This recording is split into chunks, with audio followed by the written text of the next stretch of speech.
За та хуулийн дагуу дэцэдүүдийг тавьж байгаа юм байна. Тэгэхээр дэцэд гэдэг шагнал юм уу, ял юм уу? Мят компаниг 10 тэрбумын өрөнд оруулсан хүн өнөөдөр дэцэд болсон. Энэ шагналуу ялуу. За дээрэс нь ерөнхийдөө Монгол улсад доктортой үйл ажиллагаа явуулдаг 99 мянган аж ахуй нэгж байд юм байна. Эннээс 70 гаруй мянган одоо татварын өртөө, татварын хүлээгдэж байгаа 6.2 их 80 төгрөг байна. 9,000 гаруй аж ахуй нэгж дансаа хаалгасан, та түрүүнд 4,000 гаруй гэж хэллээ. Буулгасан бол сайн. Тэгэхээр одоо би танд нэг бодит жишээ асуух гээд байна.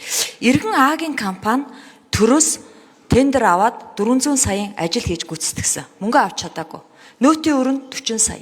Гэтэл өнөөдөр татварын байгууллагаас 40 саяыг авахын тулд дансыг хаачиж байгаа. Тэнгуут нөгөө хүн чинь 40 сая төлөхийн тулд банк санхүүгийн байгууллагаас 3% хүүтэй зээл авчиж байгаа байхгүй юу? Тэр өөрөө өглөхтэй мөртлөө өөх ёстой мөртлөө 40 саяын төлөө аж ахуй нэгжид ийм дарамт учруулж байгаа нь маш тийм дээрлэхүү бодлого байгаа байхгүй юу? Тэгэхээр энийг яагаад уян хатан болгож тохиролцоонд хүрж болдгүй юм? Нийгмийн даатгалын шимтгэлийг бол тохиролцдог шүү дээ. Тэн дээр бол график төлөө явчихдаг. Татвар дээр бас ийм байж болох талтай шүү дээ. Хоёр асуулт. За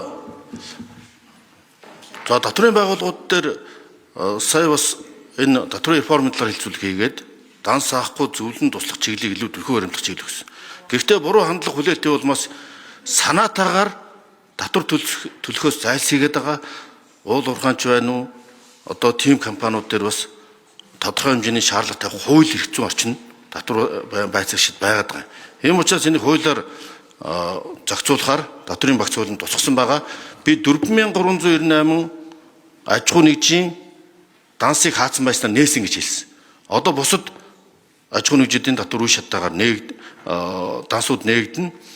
За энэ таны хэлж байгаа тэр шийдэлтэй холбоотой асуудал бол голцоо он дамжсан хөрөнгө оруулалтууд он гараад шийдэгдэж болно. Он дамжаад тэдний хөрөнгө оруулалтын зардлыг шийдэж болдог. Тийм байдлаар шийдэж болох. Он дотроо дуусч байгааг бол ерөөс айл болох гүйцэж өгч чиглэл барьж байгаа. Өөртөө татвартай энэ төрлийн асуудлыг яриад нөгөө зөвлөн туслах маягаараа шийдгсэн чиглэлөө явж байгаа. Асуудлын гол нь нөгөө улсын их хурлаас баталсан төсвийн хуулиар маань бид 1.3 их найд 1 их найд 300 тэрбум төгрөгийн алдагдлаа хор баталсан. Тэгэхээр зардлаа санхүүжүүлэхэд тэнийг давчих гээд байгаа учраас төрийн сангийн данс бол мөнгөтэй байгаа. Шийднэ. Гагцгүй он дамсан хөрөнгө оруулалтыг он гаргаад өгөхөөр төсвийн хуулиндаа захирагдсан ийм зарим зохицуултыг сангийн яамнаас хийж байгаа юм байлээ. За урамшууллыг чиглэсэн эхний 3 дугаар үйлрүүлэхийг олгосон 4 дугаар үйлрүүлэхийг онгороод эхний үйлрэлдээ шийдэж явдаг. Ажлын гүйцэтгэл үр дүнгээр нь шийдэж явна. За татварын тодорхой юм кейсүүд дээр санал гомдлууд байвал энийг татварын маргаан туслах зөвлөл болон татварын гомдол маргаан шийдвэрлэх юмыг илүү хялбарчлах чиглэл өгсөн байна. Одоо хуулиар өөрчлөхгүй бол татварын байцаагч эрхийг ерхий сайд бугаач гэсэн хууль зөрчиж хуулийн дагуу өөрчлөх хэрэггүй юм билээ.